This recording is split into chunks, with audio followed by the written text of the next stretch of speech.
Buenas tardes, mi nombre es Mercedes Sedano y a continuación voy a hablar sobre la obtención de vitrocerámicos transparentes por Spark Plasma Sintering. Aquí muestro los puntos que voy a tratar. Empezaré por la introducción, seguido de la preparación de las muestras, los resultados, la caracterización estructural, mecánica y óptica y las conclusiones. Bien, el vidrio es un material que tiene una gran versatilidad y presenta una gran cantidad de aplicaciones. Esto se debe a la gran variedad de métodos de procesamiento, lo cual lo hace ventajoso frente a otro tipo de materiales. Estos métodos de procesamiento pueden ir desde la escala macro hasta la escala nano. Además, el vidrio es un material esencial en el campo de la óptica y la fotónica. También es interesante conocer que ciertas propiedades de los vidrios, como las propiedades mecánicas y las ópticas, pueden mejorarse convirtiéndolo a un material vitrocerámico. Recordando rápidamente, un vitrocerámico es un material inorgánico no metálico que se prepara por cristalización controlada de vidrios mediante distintos métodos de procesamiento. A nosotros nos interesan las propiedades ópticas, por lo cual vamos a necesitar un material que sea transparente. Esto lo conseguimos cuando la fase cristalina de nuestro vitrocerámico está en un tamaño nanométrico, concretamente por debajo de 40 nanómetros. Un material que reúne estas características son los vitrocerámicos transparentes de oxifluoruro, ya que combinan la baja energía fonónica de los cristales de fluoruro con las buenas propiedades mecánicas, térmicas y químicas de los vidrios de óxido, en especial los vidrios tipo aluminosilicato. El grupo de vidrios del Instituto de Cerámica y Vidrio ha estado trabajando sobre este sistema tipo aluminosilicato, en el cual han conseguido precipitar distintas fases cristalinas con diferentes dopantes. El uso de distintos dopantes hace que nuestro material tenga distintas aplicaciones, tal y como podemos ver aquí. Y bueno, estos vitrocerámicos se han obtenido por el método convencional empleando largos tratamientos térmicos, es decir, más de 10 horas y a una temperatura entre 20 y 100 grados superior a la temperatura de transición vítrea. Los resultados que voy a presentar aquí son sobre la fase potasio lantano fluor dopada con neodimio.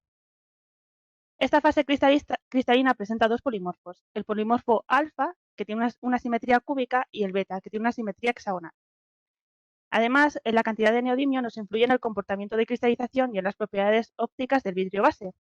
Un objetivo de este trabajo va a consistir en promover la precipitación de los nanocristales de la fase beta, ya que presentan mejores propiedades ópticas. Además, la existencia de estos dos polimorfos hace que el entorno de coordinación con el neodimio sea distinto, por lo tanto, la respuesta espectroscópica va a ser distinta. Además, otro objetivo va a ser preparar vitrocerámicos transparentes utilizando el método de SPS. El método de SPS consiste en, mediante la generación de plasma de chispa y la aplicación de manera simultánea de presión, temperatura y corriente, procesar distintos tipos de materiales, en nuestro caso vitrocerámicos. Las ventajas que tiene frente al método convencional son la reducción de la temperatura y el tiempo de sinterización, la reducción de los defectos en el material, el aumento de la homogeneidad del material y la mejora de las propiedades mecánicas. Aquí podemos ver la composición utilizada para realizar nuestras muestras, así como la cantidad de dopante que hemos empleado. Lo primero que hicimos fue preparar el vidrio precursor. Esto se hizo por la calcinación de la materia prima, obteniendo la mezcla vítrea, la cual se fundió, obteniéndose el vidrio. Lo segundo que hicimos fue preparar las muestras para SPS.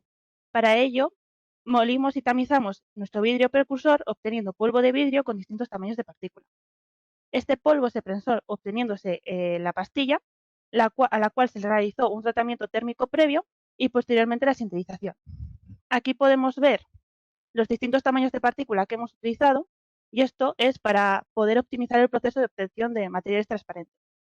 También la presión aplicada y la temperatura del tratamiento térmico previo. También necesitábamos saber la temperatura a la que realizar el experimento por SPS. Así que realizamos una microscopía de calefacción, donde la temperatura de inicio de sintetización fue la temperatura que utilizamos para realizar el experimento por SPS. Además, durante el experimento de SPS realizamos una medida de la contracción de la muestra y, como podemos observar, la temperatura que escogimos está bien para poder sintetizar por SPS. También tenemos que tener en cuenta que esta técnica tiene un problema, que es la contaminación por carbón que proviene del troquel de grafito. Para reducir esta contaminación utilizamos láminas protectoras de platino. Las pastillas que obtuvimos tienen un diámetro de 15 nanómetros, pero se contraen alrededor de un 60% en espesor. Todas las muestras se pulieron a espejo por las dos caras para poder realizar las medidas ópticas y, como podemos observar, son todas visualmente transparentes, donde la más transparente se corresponde con la muestra de 0,5% de neodimio con un tiempo de sinterizado de 20 minutos y un tamaño de partícula menor a entre 100 y 63 micras. Mientras que la muestra menos transparente es la muestra con 0,5% de neodimio, un tiempo de sinterizado de 10 minutos y un tamaño de partícula menor a 40 micras. Como podemos ver, el tamaño de partícula afecta, siendo más transparentes aquellas muestras que tienen un tamaño de partícula mayor. También medimos la densidad de nuestras muestras por el método de Arquímedes. Como podemos ver, los resultados para el vidrio fundido y el vitrocerámico por SPS son muy similares, lo cual indica que nuestras muestras están bien dosificadas. La caracterización que voy a mostrar a continuación está realizada sobre la muestra de 0,5% de neodimio, un tiempo de sinterizado de 20 minutos y un tamaño de partícula de 63 micras. Vale, lo primero que realizamos fue la difracción de rayos X con el fin de comprobar la presencia de nuestra fase en nuestras muestras. Como podemos ver, se observan la presencia de los dos polimorfos, siendo el mayoritario el polimorfo alfa. El tamaño de cristal está entre los 19 y los 23 nanómetros. Comparando estos resultados con el vitrocerámico obtenido por tratamiento térmico, observamos que a partir de un tiempo de tratamiento de 55 horas, la fase predominante empieza a ser la beta. También realizamos la microscopía electrónica de transición, donde podemos ver la presencia de la fase cristalina con diferentes tamaños de diámetro. Aquí tenemos una imagen de alta resolución donde se muestran dos gotas de fase cristalina con distintos tamaños de diámetro, y esta es la zona que se corresponde al patrón de difracción de electrones que nos indica la cristalinidad de la zona. También realizamos un STEM, que consiste en unir con una línea dos gotas de nuestra fase cristalina para obtener el perfil de composiciones.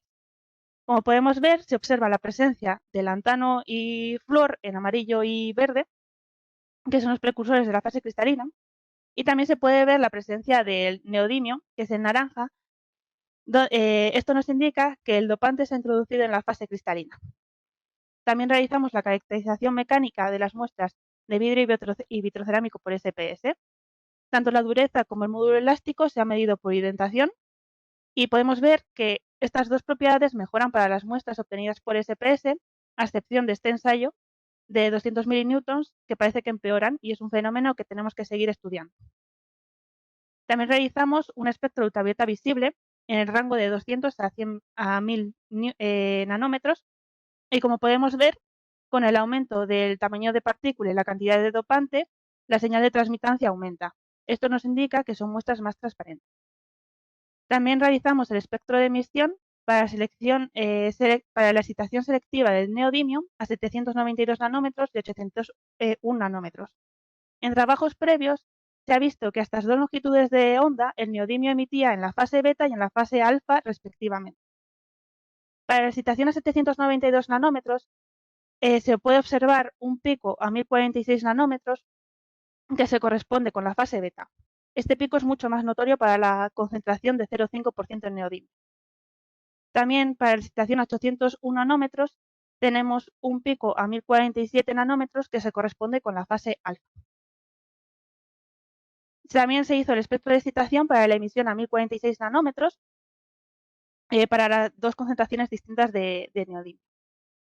Podemos ver que para la transición I9 medios a F5 medios tenemos dos picos, uno a 792 y otro a 801 nanómetros, que se corresponden con la fase beta y alfa respectivamente, y para la transición I9 medios a F3 medios tenemos también otros dos picos que a 863 nanómetros a 863,5 nanómetros y a 871 nanómetros, que se corresponden para la fase beta y alfa respectivamente. Pues, observando la intensidad de los picos, vemos que la contribución principal al espectro de excitación se corresponde con la fase alfa. Si comparamos estos resultados con los vitrocerámicos por tratamiento térmico, observamos para la muestra de 0,5% de neodimio y un tiempo de tratamiento de 66 horas. Sí, de 66 horas, la principal contribución viene dada por la fase beta. También realizamos otro espectro de excitación para la emisión a 1046 nanómetros, donde para la misma composición, para la misma cantidad de neodimio, pero con el tamaño de partícula que va cambiado. Vemos que la mayor intensidad de emisión de neodimio en la fase beta se corresponde con esta muestra de 0,5% de neodimio, un tiempo de sintetizado de 20 minutos y un tamaño de partícula menor a 63 micras. También realizamos el espectro de excitación para la emisión a 1155 nanómetros. Si nos fijamos en la transición I9 medios a F3 medios, vemos que tenemos 4 picos principales, lo que nos indica que los iones neodimio están emitiendo desde la fase amorfa. Si nuestro neodimio estuviese emitiendo desde un entorno cristalino bien definido, hubiésemos obtenido o bien un pico que se corresponde con una simetría cúbica o dos picos que se corresponden con una simetría inferior. Finalmente, medimos los tiempos de vida para nuestras muestras. Si comparamos los resultados de los vitrocerámicos obtenidos por SPS con los vitrocerámicos por tratamiento térmico, vemos que son resultados muy similares. Para finalizar, las conclusiones que hemos extraído son: se han obtenido vitrocerámicos transparentes de oxifluoruro combinando el método de fusión con la técnica de SPS. El uso de láminas de platino ha permitido eliminar gran parte de la contaminación de carbón de las muestras de SPS que proviene del troquel de grafito. La optimización de parámetros de procesamiento, como tamaño de partícula del polvo de vidrio, la presión, temperatura y tiempo, permite obtener una buena transparencia óptica en las muestras, particularmente para tamaños grandes de partícula. La presencia de cristales de la fase potasio-lantano-flúor de tamaño nanométrico se ha confirmado por difracción de rayos X y la microscopía electrónica de transmisión, así como la incorporación de los iones de neodimio en dichos cristales.